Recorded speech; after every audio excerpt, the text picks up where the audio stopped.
आदिसम। तो मैं जो आपके साथ ये शेयर कर रहा हूँ वीडियो, इसमें मैं अपना अनुभव बता रहा हूँ। मैं भी 2-3 दिन पहले बनारस गया था अचानक से। तो उसका जो मेरा अनुभव है, जो मेरे साथ घटनाएं घटी और जो जो मैंने अनुभव किया, और जो आध्यात्मिक वार्तालाप इत्यादि का, तो हुआ ऐसे कि जब मेरे को संजय बाबा जी, जो यहाँ के मंदिर के ड्राइवर हैं, छोड़ने स्टेशन गए। तो स्टेशन गए तो थोड़ा सामान ज़्यादा था, तो एक बाबा जी और बुला दिए गए, तो उनको साथ सामान छोड़ करके उसके बाद हम चल दिए ट्रेन से अकेले बनारस। तो सुबह लगभग 12:30 बजे बनारस में जो कैंट है वहाँ पे पहुँचे। तो वहाँ पे पहले ही सतुआ बाबा जी के जो गनर हैं वो तैयार थे हमको लेने के लिए। तो उन्होंने हमको ट्रेन से पहले ही बाहर से खिड़की से देख लिया। उसके बाद आए और सामान ले करके साथ में हमने फिर एक रिक्शा बुक किया और वहाँ से बाबा जी के स्थान पे गए। सतुआ बाबा जी का आश्रम जो मणिकर्णिका के घाट के बगल में ही है। तो वहाँ पे पहुँचे हम। लेकिन जो मेरे साथ घटना घटी वो ट्रेन में घटी। हुआ ऐसे कि मैं अपने स्थान पे बैठा बिछा करके, और बैठा था, तो अचानक से आगे से आवाज़ आने लग गई। आवाज़ आने लग गई तो उसमें एक टीटी को थोड़ा बोल रहे थे एक व्यक्ति कि मैं अधिकारी, मैं ऐसा हूँ वैसा हूँ, ये जो तुमने सफाई नहीं की, यहाँ पे सफाई थोड़ा नहीं थी, थोड़ा किसी ने वहाँ पे कूड़ा कूड़ा कर रखा था और पॉलीथीन वगैरह उसमें जहाँ पे बैठते हैं वहाँ पे फेंक रखी थी। तो वो कह रहे थे कि मैं अधिकारी हूँ, मैं तुमको ऐसे कर दूंगा वैसे कर दूंगा, निकाल दूंगा, वो कर दूंगा वो कर दूंगा। तो वहीं पे सामने पे एक विद्यार्थी था जो काम भी करता है, जॉब भी करता था। तो वो भी एक व्यक्ति आए, वो टीटी नहीं थे, दूसरे व्यक्ति आए जो देख रेख करते हैं सफाई। तो उन्होंने कहा कि उन्होंने थोड़ा क्लिष्ट भाषा में, मतलब कि थोड़ा जैसे क्रोधी भाषा होती है, क्रोध में या थोड़ा अहंकार में, थोड़ा तेज आवाज़ में उनको कहा। उसके बाद एक जो सफाई करने वाले आते हैं उनको भी तेज आवाज़ में कहा। तो मेरे को अच्छा नहीं लगा। तो हमने उनको कहा, बाबा जी आप क्या करते हैं? तो उन्होंने कहा कि हम जॉब भी करते हैं और पढ़ाई भी करते हैं। तो हमने कहा कि अगर आप, मान लीजिए आप ही या मैं ही 500 साल पहले पैदा होते, तो हमको गोरखपुर से बनारस जाने में कितना दिन लगता पैदल? 200 कुछ किलोमीटर है। तो लगा सकते हैं एक दिन में अगर हम 1 घंटे में अगर 5 किलोमीटर या 10 किलोमीटर भी चलें तो 10 घंटा हम चल सकते हैं। तो 10 घंटे में 100 किलोमीटर, मतलब 2 दिन में या 2.5 दिन में, 3 दिन में पहुंचेंगे हम बनारस। वही ट्रेन हमें मात्र 5 या 6 घंटे में पहुंचा रही है, क्योंकि आधुनिकता का ज़माना है। लेकिन हम क्या अपने उसको खुद नहीं साफ कर सकते हैं? हाँ, मानता हूँ वो उनका काम है, लेकिन जो जिनको आप डांट रहे हैं या जो काम करने वाले, उनकी तनख्वाह कितनी है? 5,000 6,000 कितना देखेंगे वो? इतनी लंबी ट्रेन है उनकी। तो हमने कहा, बाबा जी आप अगर 500 साल पहले पैदा होते तो आपको बनारस जाने में 3 दिन लगते। 3 दिन का अर्थ है कि आपने अपने 3 दिन गंवा दिए। आज आप 5 घंटे में जा रहे हैं। और जिस भाषा में आप उनसे बात कर रहे थे, अगर आप जैसे सामने वाले से बात करेंगे वैसे ही सामने वाला आपसे बात करेगा। आपने उनसे ऊंची आवाज में बोला, उन्होंने भी आपसे ऊंची आवाज में बोला।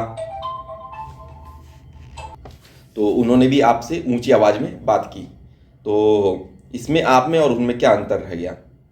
ये सफाई तो हुई नहीं और आपने ऊंची। तो मैंने उनसे कहा कि एक भारतीय होने का या एक सामाजिक प्राणी होने का हमारा कर्तव्य है कि हम अपने चारों तरफ सफाई रखें। हम जहाँ पे स्थान पे बैठें उठें वहाँ सफाई करें, स्वयं करें और स्वयं रखें भी सफाई। जब ऐसा होगा तो हमको किसी व्यक्ति की आवश्यकता नहीं पड़ेगी, क्योंकि हम स्वयं सजग होंगे। और बात रही तो एक कुत्ता भी है, तो जो जहाँ पे बैठता है, चाहे वो अमीर हो चाहे गरीब हो, कुत्ता वो जहाँ पे बैठता है, अगर वहाँ पे गंदगी है तो सफाई करता है। ऐसा तो है नहीं कि बोलेगा कि भाई अमीर हूँ मैं तो इसको बुलाओ इधर ये सफाई करो, नहीं, वो सफाई स्वयं कर देता है। कई कई कुत्ते तो गड्ढे खोद करके वहाँ पे बैठते हैं साफ करके। तो वो उनका, जब एक जानवर साफ करके बैठ सकता है तो हम क्यों नहीं साफ कर सकते हैं? तो वही चीज़ मैंने उनको कही कि मैंने कहा ये हम लोगों का कर्तव्य है। जिस दिन समाज आप आप हम सब स्वयं सफाई करने लग गए, उस दिन किसी अन्य को हमको कहने की आवश्यकता नहीं पड़ेगी। और कहना भी है तो प्रेम से, क्योंकि प्रेम की भाषा सब समझते हैं। अगर आप प्रेम भाव से कहेंगे तो वो भी मान लेंगे, और कृष्ण भाषा में कहेंगे तो उनको भी कहें, वो भी कहेंगे हाँ मैं भी देखता हूँ, फिर ये भी क्या बोल रहा है, ये मैं भी देखता हूँ इसको। तो सब एक दूसरे के मतलब कि अहंकार हो जाएगा। तो मैंने उनको बताया, तो उन्होंने कहा कि आप कहाँ से हैं, कोई इस्कॉन वगैरह से हैं? मैंने कहा नहीं, मैं एक साधारण व्यक्ति हूँ, साधारण सा व्यक्ति हूँ, और बनारस जा रहा हूँ गोरखपुर से। तो फिर उसके बाद फिर मैंने कहा बाबा जी ये आपको ही करना चाहिए था, और हम और आप समाज के लिए क्या करते हैं? एक जवान है वो देश की रक्षा करता है, एक किसान है वो समाज के लिए अन्न उगाता है, हम क्या करते हैं? हम बस जीते हैं उनके लिए, या अपने लिए जी रहे हैं। हम कमा रहे हैं लेकिन उसका क्या मूल है उस धन का? हम भी तो उल्ट पटांग चीज़ें कर रहे हैं, बस ये चीज़ यहाँ से इंटरनेट से यहाँ करी, वहाँ से वो करा, ये करा वो करा। खाना कहाँ है इसमें? जिसके लिए हम जी रहे हैं, पेट भरने के लिए भोजन चाहिए होता है। भोजन क्या हम अन्न उगाते हैं? क्या हम किसान हैं? तो हम क्या कर रहे हैं? कुछ नहीं, बस पैसों के लिए जी रहे हैं। आज मोबाइल खरीद लिए हैं, सब कुछ कर रहे हैं, लेकिन उसमें थोड़ी ना हमारा पेट भरेगा। पेट तो किसान ही भरते हैं। तो भगवान किसान है हमारे, और जवान है जो देश की रक्षा कर रहे हैं। ये जो गरीब लोग हैं ये हमारी तरह हैं, और हम लोग 20,000 25,000 30,000 कमा लेते हैं, और ये मुश्किल से 5,000 में यहाँ पे काम कर रहे हैं, और इनको पूरी ट्रेन साफ करनी होती है। कहीं कहीं पे चूक हो जाती है, नहीं तो ट्रेन साफ रहती है। ऐसा नहीं है ट्रेन साफ नहीं रहती है, कहीं कहीं पे चूक हो जाती है कि देखे नहीं भाई, वहाँ से हमारे सामने गुजरे थे वो, तो उन्होंने स्वयं कहा बाद में कि मैंने देखा नहीं, माफ़ कीजिएगा। तो हमने फिर उनको एक डब्बा ला करके, जो मंदिर से बिस्किट वो ड्राई फ्रूट का था, तो हमने उनको दिया। उन्होंने कहा नहीं नहीं, मैंने कहा प्रसाद है बाबा जी, बस आगे से ध्यान रखिएगा कि किसी को भी आप बोले तो प्रेम से बोले। तो वही मैंने उनको कहा। फिर जहाँ पे मैं बैठा था मेरे सामने ही एक माता जी बैठी थी, तो माता जी से मैंने फ़ोन मांगा और आनंद बाबा जी से बात की। मैंने कहा बाबा जी थोड़ा गुल्लू कालू को देख लीजिएगा, कहीं वो बाबा जी को परेशान ना कर दे, आप थोड़ा देख लीजिएगा उनको और ध्यान रखिएगा उनका। तो उसके बाद फिर माता जी भी गोरखपुर से बनारस जा रही थी, तो मैंने प्रेम से ही उनको पूछा। मैंने कहा माता जी आप खाएंगे क्या बोलते हैं ड्राई फ्रूट? तो माता जी ने मना कर दिया। तो मेरे पास एक अतिरिक्त गुजिया का पैकेट था, तो मैंने उनको दे दिया। उन्होंने कहा नहीं नहीं। मैंने कहा माता जी प्रसाद है, ले लीजिए, आप बांट लीजिएगा। कहे हमारे यहाँ कोई नहीं है, सब इधर उधर रहते हैं। तो उनके एक लड़के विदेश में हैं और इधर उधर जॉब करते हैं, बाकी पिता चाहे पति जी भी इधर उधर रहते होंगे। तो उन्होंने नहीं लिया। मैंने कहा माता जी प्रसाद है। कहे कहाँ से आए हो? मैंने कहा मंदिर से आए हैं। ऐसी ऐसी बात। मैंने कहा कभी आइए दर्शन के लिए। तो ऐसे तो पीछे एक लड़का खेल रहा था, छोटा सा था बच्चा, खेल रहा था। तो वो ड्राई फ्रूट का डब्बा दूसरा था, मैंने उसको दे दिया। वहाँ पे माता जी बैठी थी उनकी, तो उन्होंने कहा कि नहीं नहीं हम नहीं लेंगे। मैंने कहा माता जी प्रसाद है, मंदिर का है, बच्चा है तो मतलब अब हमको भी बच्चे जहाँ पे देखते हैं तो अच्छा लगता है, प्रेम आ जाता है कि कभी हम भी ऐसे थे गुल्लू गुलाबी की तरह छोटे मोटे, तो अच्छा लगता है। क्योंकि चॉकलेट वगैरह तो थी नहीं, तो वही हम दे दें। मैंने कहा यही सबसे बढ़िया है ड्राई फ्रूट, नहीं तो फिर चॉकलेट से दांत खराब हो जाते हैं और इससे वो, तो वैसे ही दे दिए हम। उसके बाद फिर बैठे रहे। उसके बाद फिर अचानक से हम पीछे गए बाथरूम की तरफ। वहाँ पे वो बाबा जी बाथरूम की धुलाई कर रहे थे एसिड से। तो मैंने कहा बाबा जी थोड़ी देर में आप आगे आ जाइएगा, आपके लिए प्रसाद रखा है, जो सफाई करने वाले थे। तो हमने बुलाया उनको, और उसके बाद बोला कि बाबा जी देखिए ये ट्रेन आपकी है, मतलब ये आपका घर है, और हम यहाँ आने वाले अतिथि हैं। तो आपका काम ही यही है कि यहाँ की सफाई रखना, केवल इतना सा है। यदि हम लोग सफाई रखने के लग गए तो आपकी नौकरी चले जाएगी, क्योंकि जब सब कुछ साफ रहेगा तो किसकी आवश्यकता पड़ेगी। लेकिन थोड़ा बहुत हो जाती है गंदगी, तो इसीलिए आपको रखा गया है। तो आप ध्यान रखेंगे तो हम जो परिवार वाले हैं आपका भी ध्यान रखेंगे। तो जब प्रेम भाव से ध्यान रखेंगे तो वही चीज़ आगे अच्छी तरीके से उभरेगी। किसी को आपको बोलने की आवश्यकता नहीं पड़ेगी, और ना आप किसी को बोलेंगे भी तो मतलब कि कुछ बोलने की आवश्यकता नहीं पड़ेगी, सब कुछ सही चलेगा। तो आप थोड़ा इस ओर ध्यान दीजिए, क्योंकि इस ओर ध्यान देंगे तो ये जो आपका परिवार है, ये जो आपका घर है, क्योंकि सबसे ज़्यादा आप यहीं पे रहते हैं, घर से ज़्यादा आप यहीं पे ड्यूटी करते हैं। तो इस चीज़ को साफ सुथरा रखेंगे तो आपका भी और समाज का भी मतलब कि एक नज़रिया बदलेगा धीरे धीरे करके। तो हमने उनको जो एक डब्बा था जिसमें थोड़ा सा खजूर और बिस्किट का पैकेट था, दे दिया। अच्छा लगता है देने पे कि भाई वो काम कर रहे हैं, गरीब तबके के लोग हैं। अमीर सशक्त को सब देते हैं। एक चीज़ है, शास्त्रों में लिखा गया है कि सशक्त को सभी देते हैं। सशक्त जो है स्वयं संपन्न है, लेकिन फिर भी उसको लोग इधर से उधर 2,500-3,000 का उसका स्वागत करने के लिए गुलदस्ता ये वो सो दे देते हैं। बेकार की चीज़ें हैं, वो फेंक देते हैं अगले दिन क्या उसी समय फेंक देते हैं। माला पहनाते हैं वो फेंक देते हैं, जो 2,500-3,000 हम खर्च करते हैं। लेकिन भक्त को दें तो भक्त को दें। भक्त भगवान का सबसे करीबी होता है। भक्त का अर्थ ये नहीं है कि बहुत बड़ा भक्त है, भगवान को दिखा रहा है या देख रहा है, वो नहीं।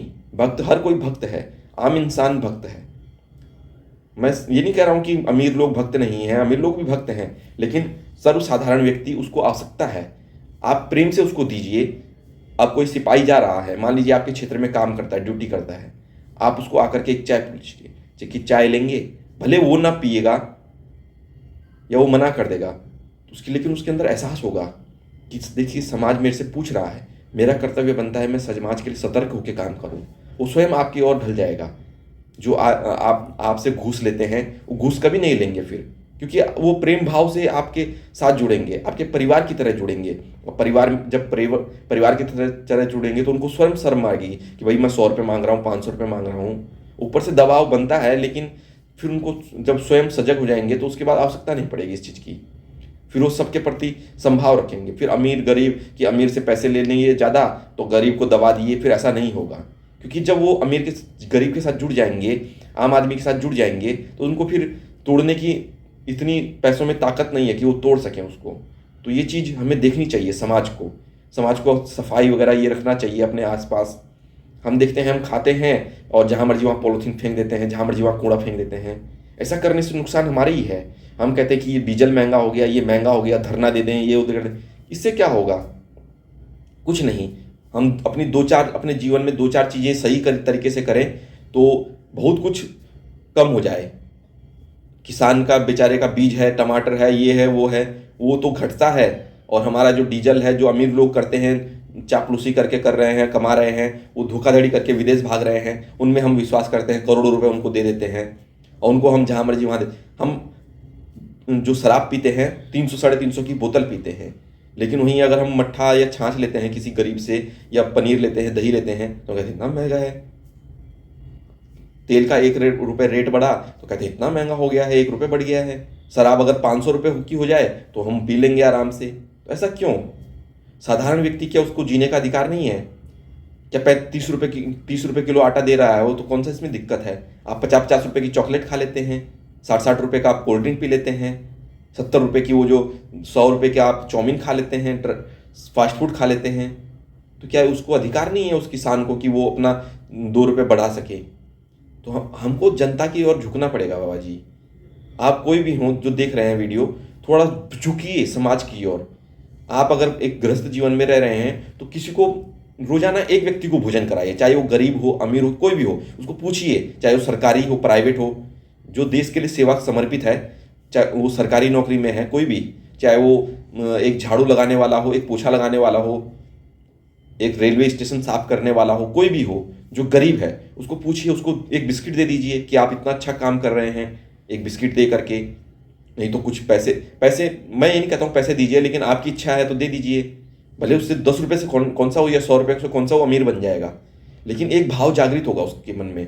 फिर वहाँ वो देखेगा कि कहीं कबाड़ तो नहीं वहाँ पे जहाँ पे लोग बैठते हैं, यहाँ पे वो लोग बैठेंगे जो आएंगे अभी, जो हमसे इतना प्रेम करते हैं। तो प्रेम में परमात्मा है बाबा जी।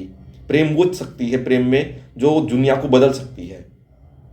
शांति, प्रेम, सौहार्द, यही तो हमारे पास है। बाकी ये जो श्वास चल रही है हमारी थोड़ी ना है। ये शरीर कब तक है पता नहीं, जब तक ये श्वास चल रही है।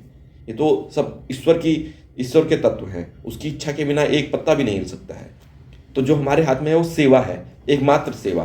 प्रेम, सौहार्द, दया, सेवा भाव, यही हमारे हाथ में है। ना तो हम किसी को कुछ दे सकते हैं, ना किसी से कुछ ले सकते हैं। बस दे सकते हैं तो प्रेम और सौहार्द, खुशी दे सकते हैं। तो 2 रुपये, 4 रुपये, 10 रुपये, 100 रुपये देने में का सामान देने में या 100 रुपये देने में कौन सा दिक्कत हो रही है हमको? एक बार देखिए आप, बस आप अपनी तरफ से देखिए। जब आप स्वयं सही होंगे, वही मैंने उनको कहा, मैंने कहा आप सही होंगे उन विद्यार्थी को कि आप सही होंगे तो सामने वाला स्वयं सही होने लगेगा। आप जिस भाषा में उससे बात करेंगे वो उसी भाषा में आपसे बात करेगा।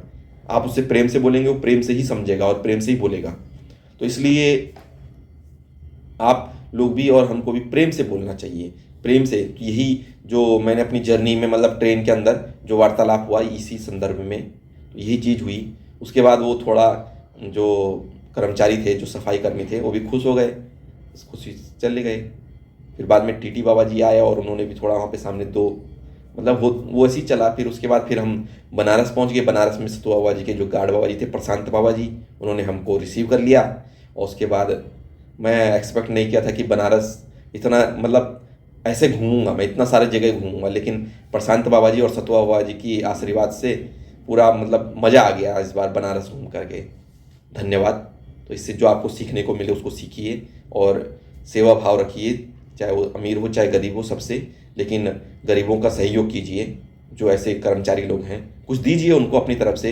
एक बिस्कुट का पैकेट दीजिए, एक टॉफ़ी दे दीजिए 1 रुपये की, ज़्यादा नहीं है आपके पास पैसे हैं तो मन से कर लीजिए। क्योंकि हम सेवा जो है तन मन धन तीनों तरीके से कर सकते हैं। तन से मतलब कि वही टॉफ़ी बिस्कुट वगैरह देना, मन से कि मन से भाई कितना गरीब है, इसको काश मैं देता, कुछ नहीं है आपके पास तो। और धन से जो मतलब आप धन से खरीद करके दे सकते हैं, या धन दे सकते हैं, या आप एक कपड़ा दे सकते हैं उनको। तो ये चीज़ देनी चाहिए, क्योंकि जब ये देंगे तो एक परिवार बनेगा। और परिवार जो है वो समाज की शांति का एक रास्ता है। इसलिए हमें परिवार बनाने की आवश्यकता है। परिवार जिस दिन बन जाएगा हमारा समाज, उस दिन हमको कोई भी गलत काम होता हुआ नहीं दिखेगा, क्योंकि परिवार है। परिवार में कौन गलत करेगा। हाँ, झगड़े मुगड़े छोटे मोटे होते रहते हैं, अब जहाँ पे 2 बर्तन है तो आवाज़ तो आती ही है, लेकिन वो चीज़ नहीं होगी जो आजकल हो रही है। चोर भी डरेंगे, उचक्के भी डरेंगे कि भाई ये परिवार है, कहीं वो पकड़ ना ले, वो पकड़ ना ले। सब एक साथ जुड़े होंगे कड़ी में। तो ये जो चीज़ है, तो यही मेरे साथ घटना घटी और जो हुआ। धन्यवाद। आदेशम।